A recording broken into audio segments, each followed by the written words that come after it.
Hi guys, Thane and Judy here, Nature Preserve Life. We're going off the beaten path here, taking a break from the construction project and going to a little 2-hour lecture class on grain brewing of beer. Always wanted to do that, get more into it, get deeper than what the kits allow. But I'm over at the Southwest Grape and Grain, our little local brewer supply shop and winery supplies too, and gonna go take my class. So here we go. Hi guys, so we're gonna do something a little different in this episode. We're gonna take a little break from the build and just have a little fun making some beer from a little standard kit. They're easily available in these 5-gallon and 1-gallon kits for making beer. I got a really interesting little flavor I'm going to try here for this episode. It's a tart pineapple sour beer. So I've never had this before. It should be interesting. I've had some sour beers before and I've enjoyed them. I like the tartness of them. It just has a real good vitamin C kind of healthy flavor to it all. So let's get started. Basically, what you do with these little kits is you first purchase one. Brewer's Best is one I've probably done 6-7 times, and I've done a couple other brands too, but I'll show the kits right here. They usually come in a little box. You can get them online as well as from a lot of suppliers, as well as local suppliers. I found our local supplier has them for about the same price as I can get them online, so that's probably where I'll be purchasing them in the future, though I'm real curious about doing an all grain solutions for making beer instead of these kits which have the malted barley and either powder or a real goopy kind of molasses like consistency too that you can add into your kettle as you're boiling it. I'm going to go through the process and show you how simple and easy it is to just make your own 5-gallon batches at home with very minimal amount of commitment financially on equipment to do it. Basically, like I said, a kit like the one I got here is about $50. They range from about 35 to 60 or even 80 depending on what they are for these 5-gallon kits. You need fermentation tank, 5-gallon like I got here, a big kettle that's probably about 5 gallons or so too, and it really helps to have one of these little nylon nets here to help screen and filter everything, and I'll show that process when it happens. And of course, big stirry spoon with a long reach here is really helpful. Little siphon here.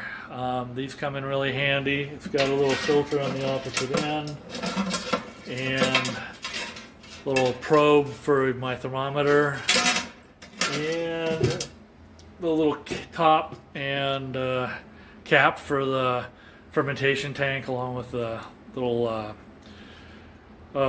trap here for watching the fermentation. This is when you see it going a little crazy after about 24 hours, then you know the yeast is doing its job converting the sugars to alcohol. And I put these all in the kettle here initially, and then I go ahead and first sterilize everything with a little mild acid bath just to make sure everything's good as I start the process. And then once I start the process, I'll be first boiling, well, not boiling, but getting the water up to about 160 degrees. For what we'll do is a mashing process where we take some grains and steep them for about 20 minutes or so. But I'll have to look at the recipe to see exactly the timing and all that, and I'll get into that a little later in this video, so hang tight while I go ahead and do the acid bath. Okay, so I went ahead and took a little, I think it's about an ounce or so on the container here, with a couple quarts of water in the kettle here, and that's just diluting it a bit. It's just a mild acid for sanitizing all the surfaces of everything. And what I'll do too is as I finish with this. I'll set them over to dry in the rack here, and they'll drip everywhere, and of course sanitize the rack too. And then take some of the excess to sterilize the fermentation tank and get it ready. It'll probably be another 2+ hours before we get around to putting in the batch in here and get it ready for fermenting. Maybe even 3 to 4 hours, because I got to chill it, cool it down. And I'll go through that a little later in this video. But first, let's finish sterilizing, and then I'll get the kettle over here filled with about 3 gallons of water, which I use just some inexpensive spring water from the local Walmart, and I like it over the tap water. The tap water is kind of hard water here in Albuquerque. Now, when we were back in Portland, I would have used tap water because the water was such good quality back there. Here it's just not that great, which it'll taint the flavor of your beer. So I go ahead and just use the bottled water that I find here. It seems to work pretty good. I've never had any weird taste to the beer. And so I'll move the kettle with the water over here and start getting it boiling here in a moment. Okay, so what I like to do first is open the ingredient kit here and just organize things of what we're going to do now and what we're going to do later in the process. So I just kind of keep things together. Don't accidentally like put the yeast into the boil. Easy to screw something like that up. So we got a couple packages of different kinds of hops, different acid levels that contribute to the flavor of the beer. These we will do, I believe, during the boil, so I'm going to put them over there. Comes with a yeast, which is what we use as we're putting it into the fermentation tank after we've chilled it. That's still a little ways away from now, so I'm going to just leave it near the tank so I don't forget it or put it in the wrong time. There's also some labels, these little Avery labels, 5408s. Sometimes the kits come with labels, either for the bottle caps or for the bottles themselves. This one didn't, so I just happened to have picked up some 5408s and printed my own labels, because I really like having a label knowing what I'm opening. So that's over during the bottling process. So I have some bottles there, I'll put it there. Instructions are here. This is important. So I'll have this out near the kettle. This also goes in during the boil. This is the dry malt extract. As I was saying, some of the kits come in a liquid form. It almost looks like molasses. But this is a big, whatever, 2-3 pound bag. So I'll have that over by the kettle. Ooh. Since this is a pineapple flavor, I'll put that, I'm pretty sure it goes in either during the boil or in the fermentation. I'll put that over here for later. There's priming sugar. That too goes right before bottling, so I'm going to put that by my labels for the bottles and the bottle itself. A little advertising. More bottle caps for bottling. Of course, you could be putting it into a little mini keg or something and not need that. Lactose, that too goes during the boil process, I believe. Yeast nutrient, that's probably a little extra sugar of sorts to help boost it, so it'll probably go in there. But again, I'll double check the instructions. And then, of course, the most interesting part of this process is what they call making the wort, where you take some grains and you put them in this little baggie here and let it cook at a low temperature. Again, I'll have to double check the instructions, but it's usually around 150 to 165 at a lower temperature in the kettle.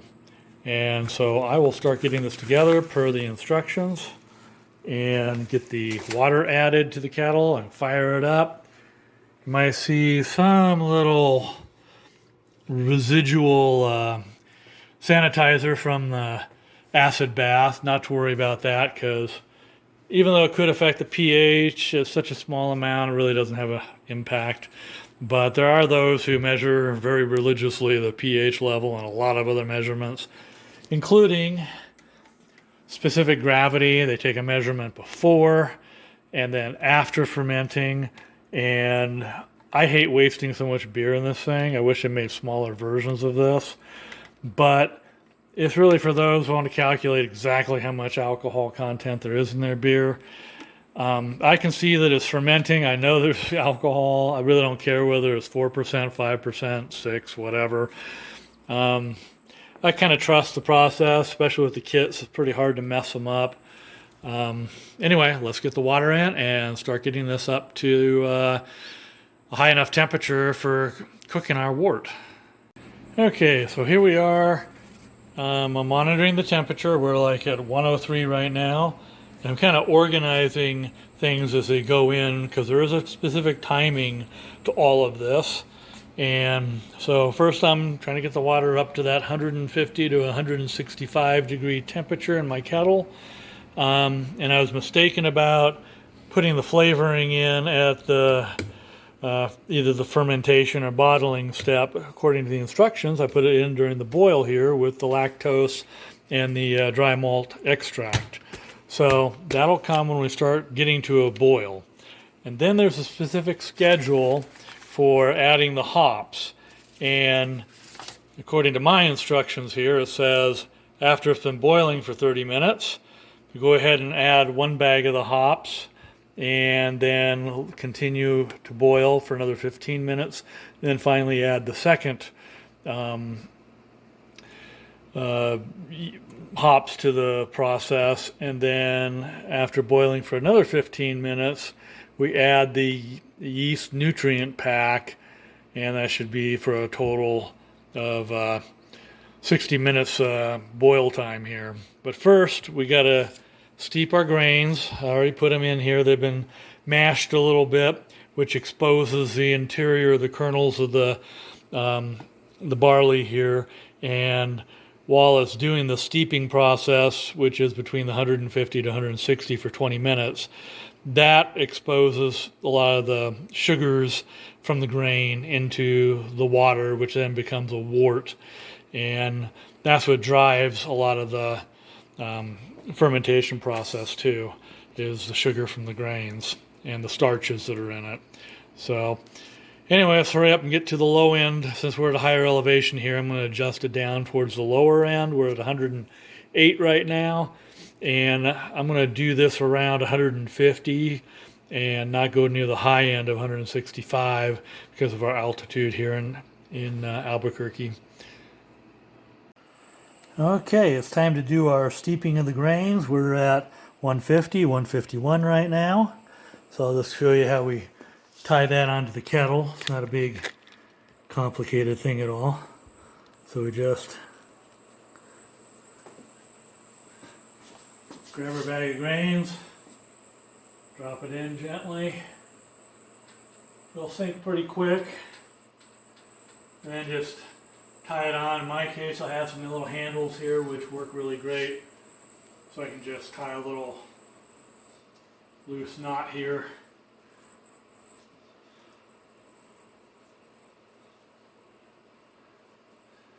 Just make sure it's all fully submerged.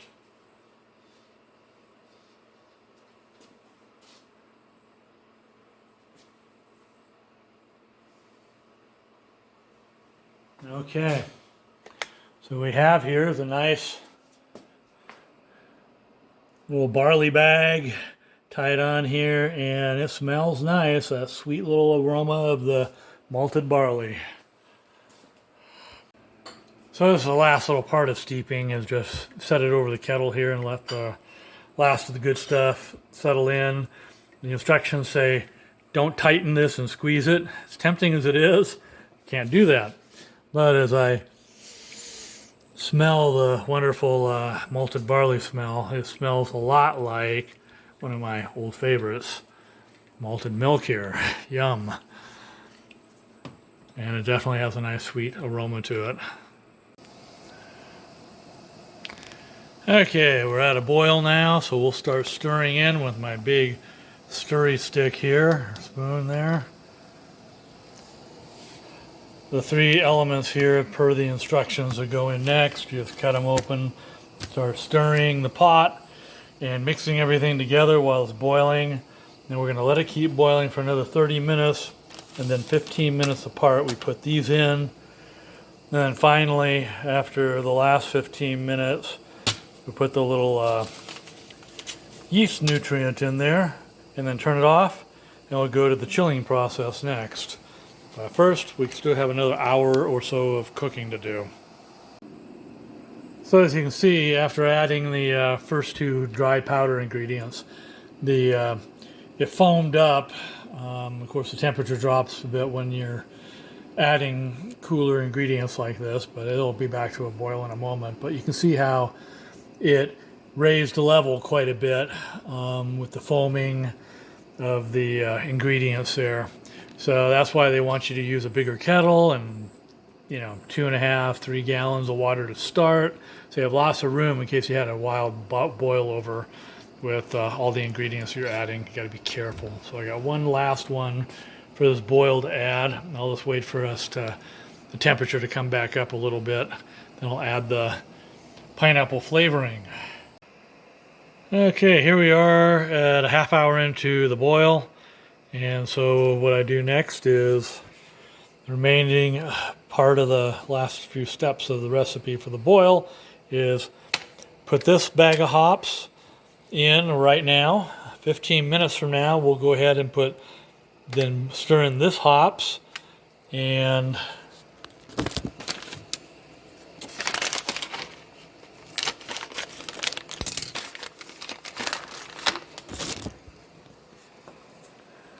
you'll see the hops here.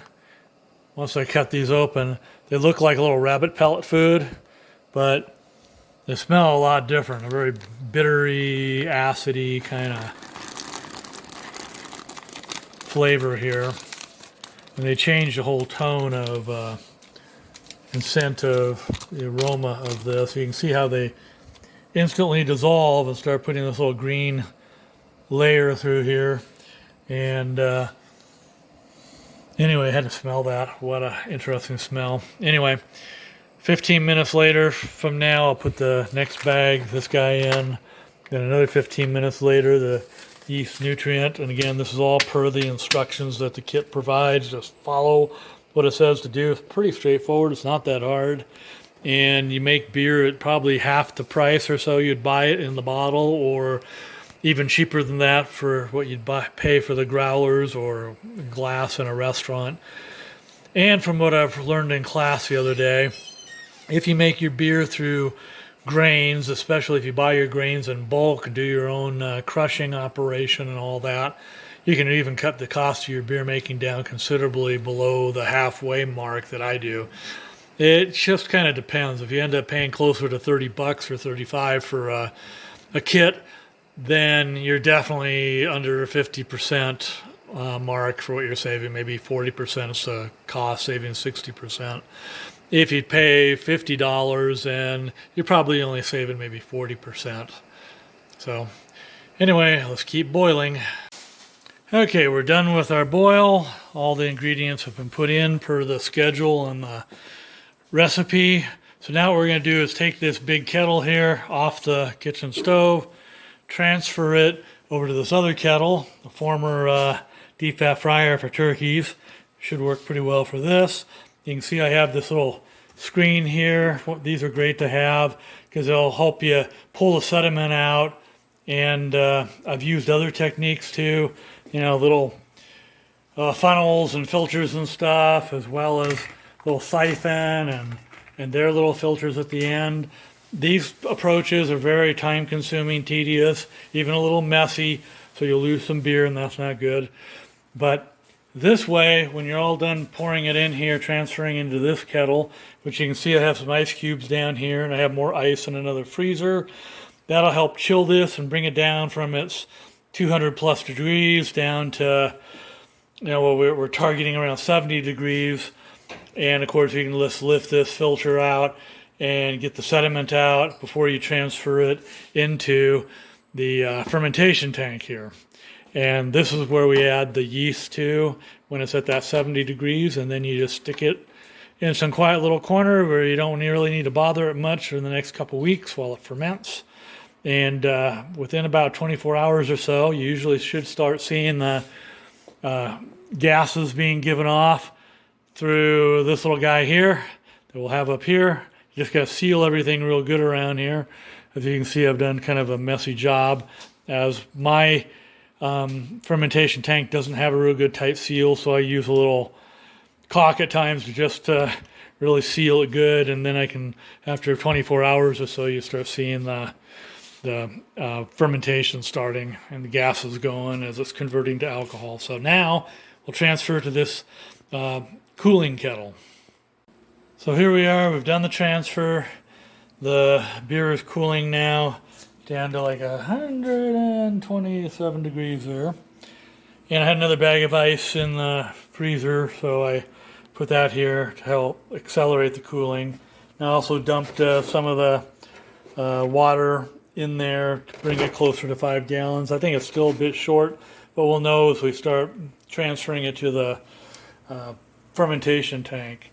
And of course, here's the remainder of what was in the bag. I haven't cleaned it yet, but a lot of hops and other sediment get filtered out, so you get a little cleaner beer mix here. Still, a lot of this sediment that's in here that's still left is going to, over time, fall down to the bottom of the fermentation tank. And when you're pulling your beer out of there for bottling, you'll just have to be careful not to pull in any of the final sedimentation. Or you can do an additional transfer if you want right before you bottle, to try to get additional sedimentation out of there. But this is the process. We're cooling. When you get down to closer to 70 degrees or 72, I'll put it into the tank. So here we're in the backyard. Nice brisk Sunday morning, chilly out here. I saw the balloon coming from the Rainbow Riders. Just had to get a closer look, make sure they're going to get over the power lines. It's been a problem lately. Too many people have died from that. Anyway, it looks like they're clearing it good and almost going right over our house and our yard here. But yeah, it's a nice chilly February morning. I would say it's below freezing out here from the feel and the cold wind. I can't imagine being up in a hot air balloon this time of morning and such a cold morning. I'd rather do this in the summertime. Anyway, otherwise it looks like fun. Wouldn't mind joining them if it was a little warmer.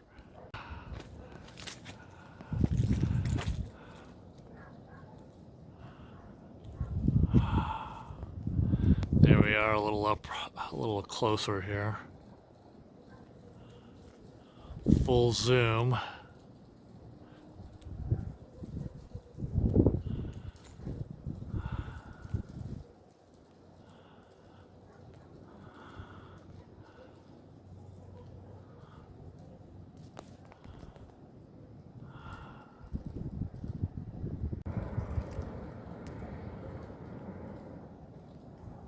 Okay, I'm almost right underneath them.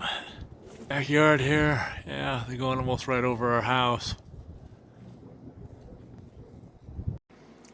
Okay, so I went ahead and siphoned the contents from the kettle over into the fermentation tank here and set it all up. And then right before closing and sealing it up, I went ahead and pitched the yeast, which is that little last packet that you just open and drop the contents in. You don't have to worry about stirring or anything. It just kind of does its own magic. Anyway, I hope you enjoyed a little different deviation from our usual episodes of focusing on the driveway and the property and the culverts and stuff, and just enjoyed the art of making beer. Hope you enjoyed this. Cheers, all. Thank you for watching an episode of Nature Preserved Life in Mountain Air, New Mexico. If you'd like to follow along and support our channel, please press the subscribe button and gong that bell to be notified. After all, it's free. Free is a very good price. In the future, we'll plan to focus our episodes on our eco-friendly build of earthen construction and dark night astronomy, that big guy there, and tourism of the regional area, as well as establishing a Patreon account for the sole support of wildlife in Deer Canyon Preserve. So stay tuned. Cheers.